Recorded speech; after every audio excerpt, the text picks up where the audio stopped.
Hello everyone and welcome to Ghost Stories, where tonight I'm going to take a step back in time to the 14th century, uncovering the history and hauntings of Whalley Abbey.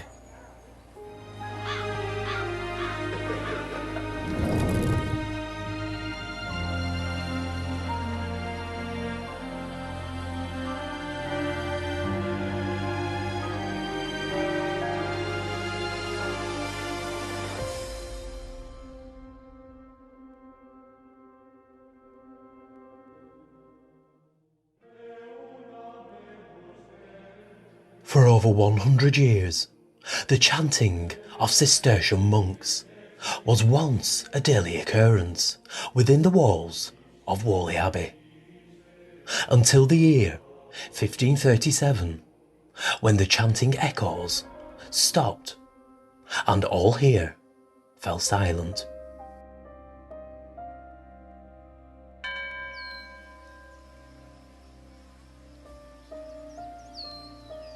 Situated in the Lancashire village of Whalley, the foundation stone of Whalley Abbey was laid here in the year 1330.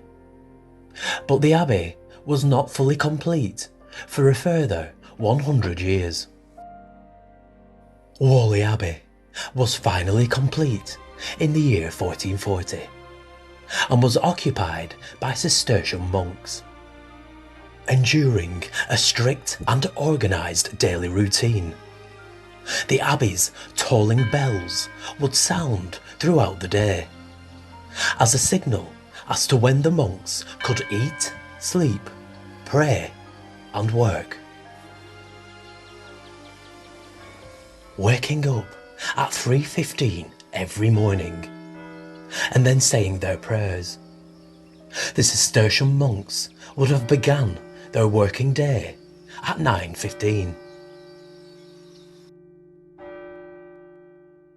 Being highly skilled and self-sufficient, the Cistercian monks were tradesmen with a large mix of skills between them.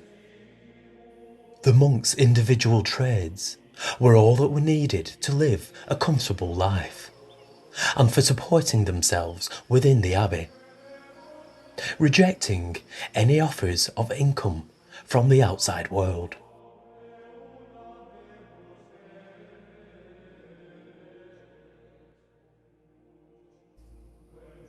Born in the nearby village of Wiswell and in charge of Whalley Abbey for 30 years, was a gentleman named John Paslow. Reported to have lived and travelled like a lord, the abbot of Whalley's wealth and high status wasn't enough to save Whalley Abbey, or even his own life. For over 100 years, life at Whalley Abbey prospered and remained largely undisturbed, until King Henry VIII seized the land and stripped down the abbey.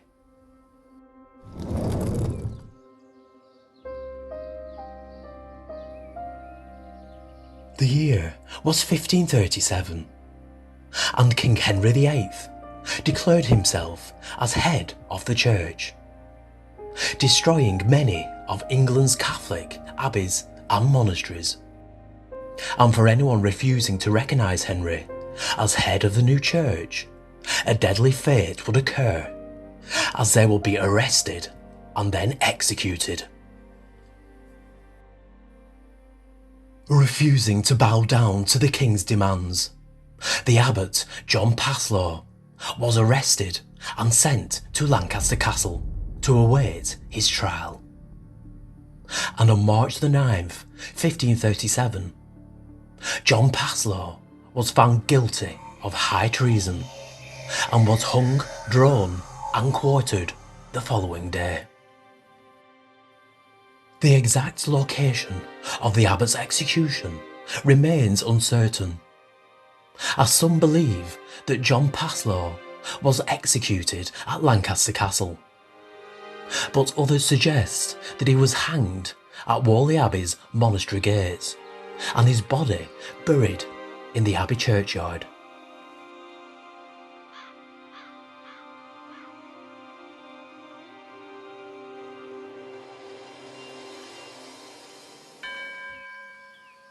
A place once alive with daily prayer and song, Whalley Abbey fell silent as many of the monks met a gruesome ending, and a similar fate to the executed abbot, John Paslow.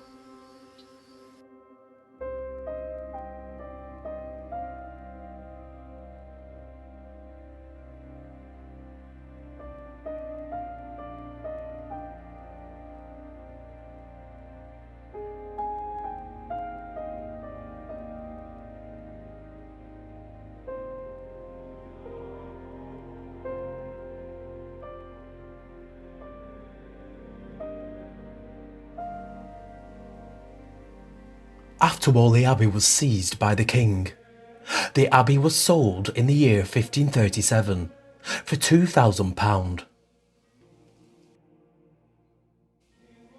The abbey was stripped down, and much of its finely carved stonework was used to build a mansion house, where the Ashton family lived right up until 1835.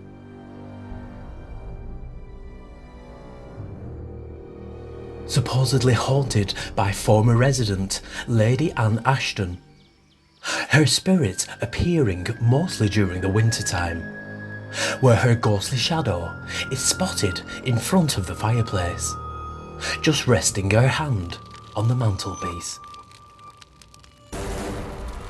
Now there's lots of ghost stories connected to Whalley Abbey, including the sighting of a hooded monk, along with a phantom horse charging through the ruins. Within the remaining ruins, the ghostly apparition of a hooded monk has been seen and heard on several occasions. Unexplainable chanting and footsteps echo within the stone wall ruins, many people believing this to be the spirit of the executed abbot, John Paslow.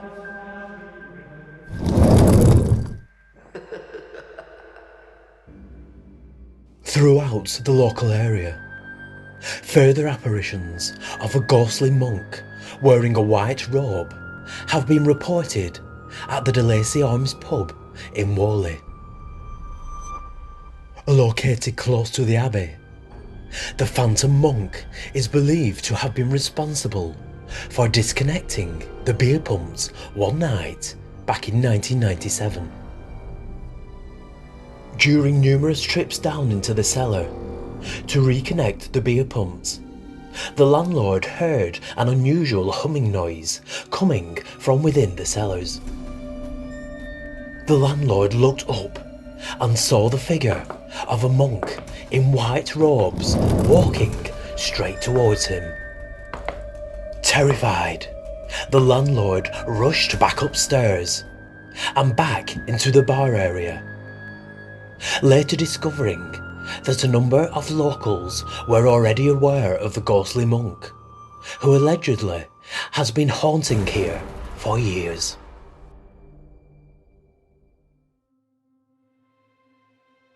Further sightings around the ruins of Whalley Abbey are that of a ghostly nun, said to have once worked in the abbey.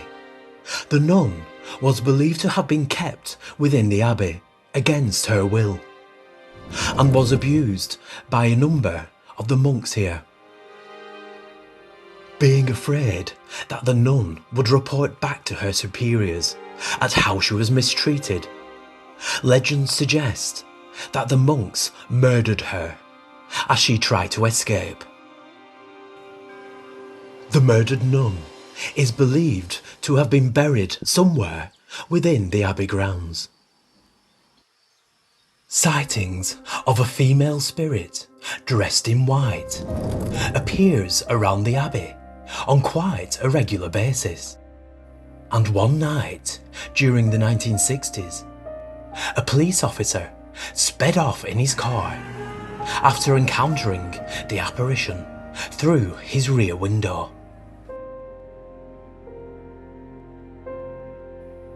Following a string of robberies within the local area, A local police officer was one night driving through Whalley and passing by the Abbey when he spotted a young lady standing on the roadside. The officer parked his car and got out, ready to approach the woman, but she had mysteriously disappeared. Returning to his car, the officer turned his key and looked out of his rear view mirror when he saw a ghostly lady appear through his rear window.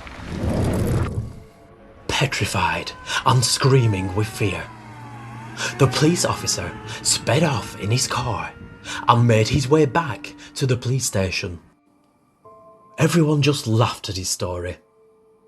Everyone apart from the desk sergeant, who admitted that he also had seen the same ghostly lady some years previous. Locally known as the Lady of the Sands, the officers described the mysterious ghostly lady as being quite beautiful and having very long blonde hair. Well, Whalley Abbey is definitely a place packed full of ghostly tales. So join me next time for some more ghost stories.